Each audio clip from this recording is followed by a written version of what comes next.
Assalamualaikum warahmatullahi wabarakatuh.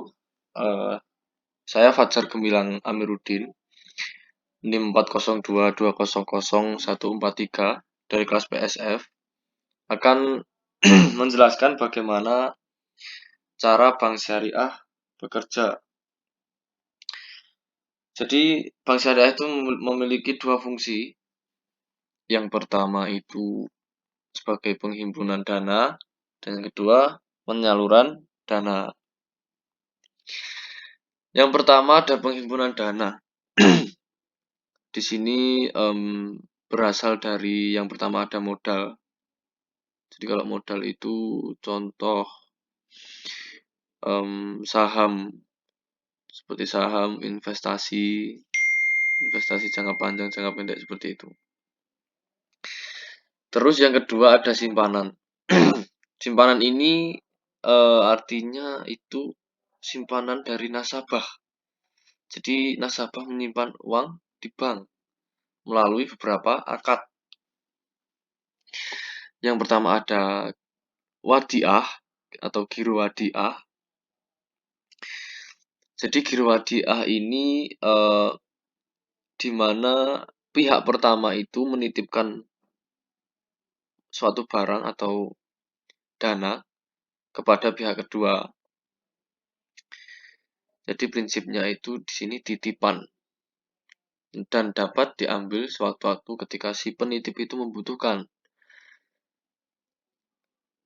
Dan dari pihak yang dititipkan itu tidak boleh mengelolanya atau menggunakan uang itu digunakan sebagai operasional bank, itu tidak boleh seperti itu.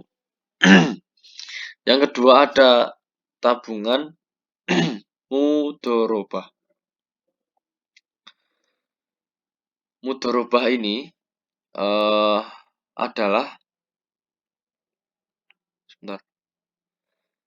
mudorobah adalah akad yang dilakukan antara pemilik modal untuk usaha yang ditentukan oleh pemilik modal atau yang bisa disebut sahibul mal dengan pengelola yang bisa disebut mudorib, di mana nisbah atau bagi hasil disepakati di awal untuk dibagi bersama. Seperti itu. Kalau deposito mudorobah ini kurang lebih sama ya, sama yang saya jelaskan tadi. Jadi lanjut ke fungsi yang kedua, yakni penyaluran dana. Di dalam penyaluran dana itu ada dua, yakni debt financing atau akad-akad yang sifatnya itu jual beli.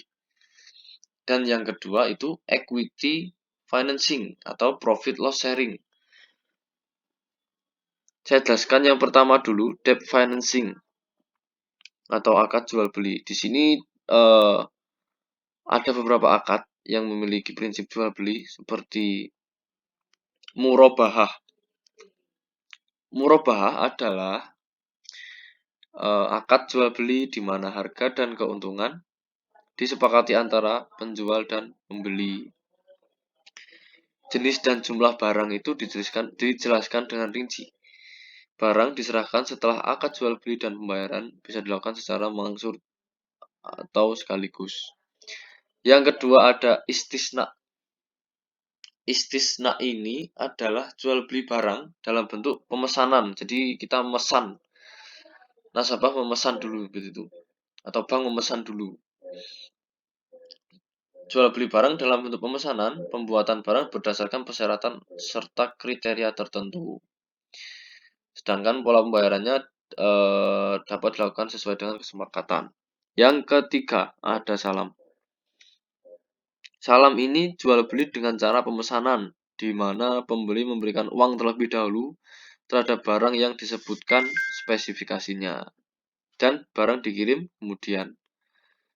Jadi salam ini biasanya digunakan untuk produk-produk jangka pendek, ya seperti pertanian. Terus ada lagi akad qard.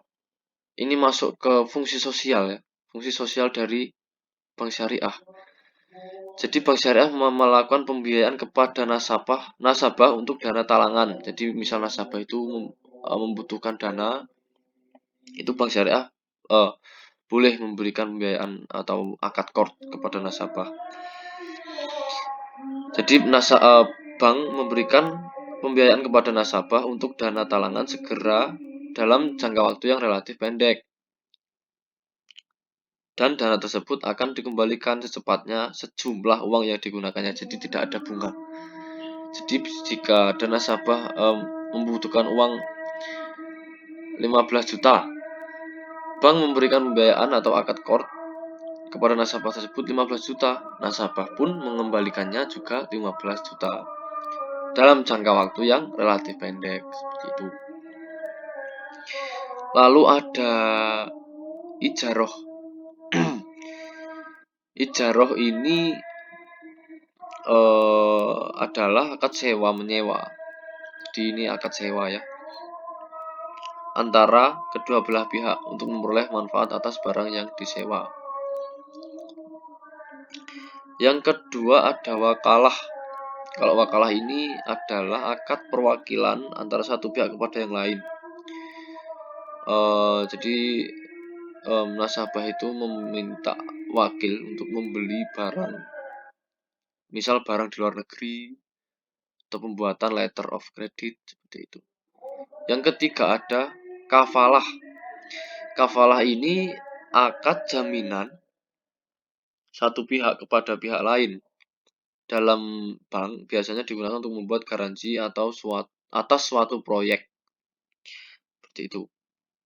Yang keempat ada hawalah. Hawalah di sini adalah akad pemindahan utang piutang suatu pihak kepada pihak yang lain, seperti itu. Itu tadi debt financing, prinsip jual beli, dan ada juga itu tadi penjelasan baru yakni fungsi sosial dari bank syariah. Kembali lagi ke fungsi penyaluran dana. Yang kedua ada equity financing atau profit loss sharing. Jadi ini prinsipnya itu bagi hasil ya. Yang pertama ada mudharabah. Mudharabah sudah saya jelaskan tadi, jadi akad yang dilakukan antara pemilik modal untuk usaha yang ditentukan oleh pemilik modal atau sahibul mal dengan pengelola atau mudharib, di mana bagi hasil disepakati di awal untuk dibagi bersama. Nisbah bagi hasil disepakati di awal untuk dibagi bersama, sedangkan kerugian ditanggung oleh pemilik modal. Dan ada musyarakah. Musyarakah sini adalah akad antara dua pemilik modal. Jadi modalnya itu tidak hanya dari satu pihak, jadi dari dua pihak yang bekerja sama. Akad antara dua pemilik modal atau lebih untuk menyatukan modalnya pada usaha tertentu. Namun pelaksananya atau pengelolanya itu bisa ditunjuk salah satu dari mereka, jadi tidak dua-duanya. Biasanya akad ini diterapkan pada usaha proyek yang sebagiannya dibiayai oleh lembaga keuangan, sedangkan selebihnya dibiayai oleh nasabah. Jadi